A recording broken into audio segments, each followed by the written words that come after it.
Hey, welcome to a very snowy morning here in Utah. This is Doug. We're talking about selling your house in 2023.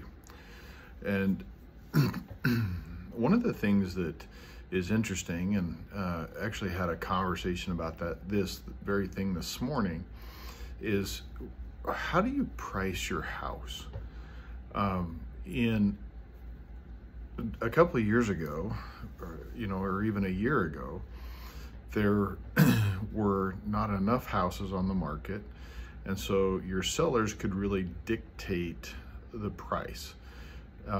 You were seeing $400,000 houses that people were offering, $450,000, $470,000.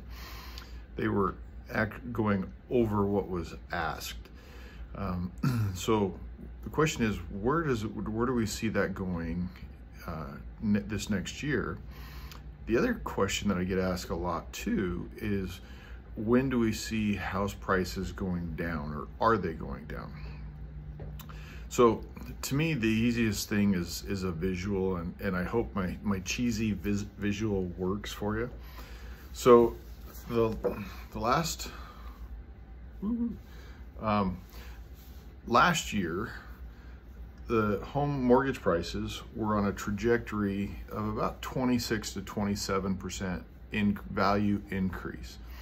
So at a 25% increase, a $400,000 house is going to go up in that year and sell the next year for $510,000, $520,000, just off the top of my head math. Anyway, but right now, what they're telling us is that we're not on that trajectory, which is obvious, but that we're on this shorter one that's about 10%. The average house increase since, the mid 80s, 90s in there is about 6%, give or take a little bit. So we're on a 10% trajectory for values for this year and next year.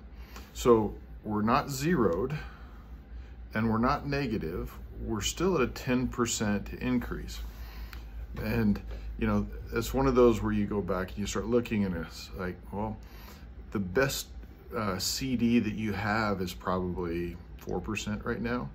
What's the best return that you have on your money?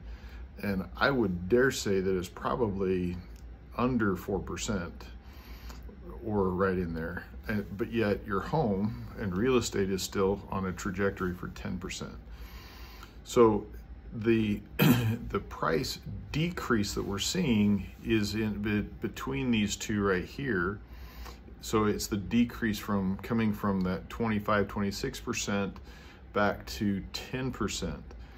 It's not going to zero and no growth or no increase, and it's not going negative. So your $100,000 or $400,000 house isn't going to be worth $3.25. It's not going negative. It's still staying positive, and it's just not as dramatic.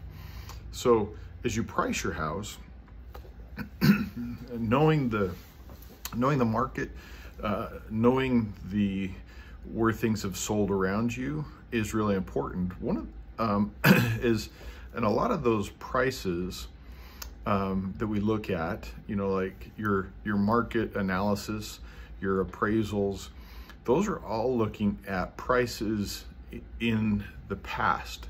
So they're looking at things that have sold similar in the last 2 to 4 months, sometimes 6 months, depending on where you're at.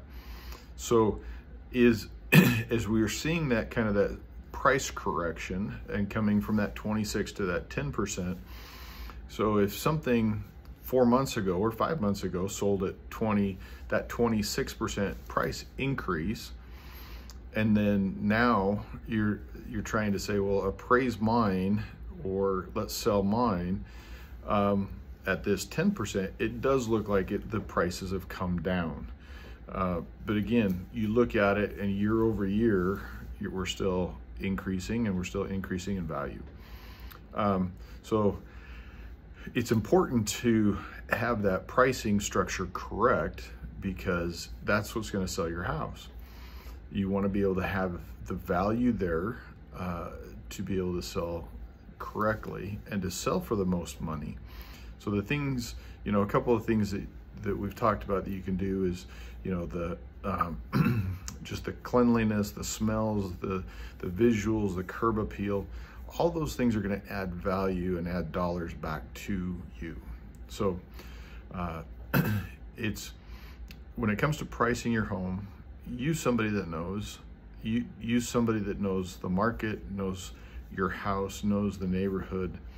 A couple of years back, I had a couple that asked me to come in and price their house, and then they decided to go with a nephew that lived about an hour and a half away, whole different market, and they ended up selling the house for $30,000 less than what I had told them the house was worth, and so they lost $30,000 because they didn't have somebody that priced it right and knew the market. So anyway, make sure you find that right person that knows the market and can get you the best dollar and help you get the best dollar. So anyway, be safe, have a great day, and we'll talk soon.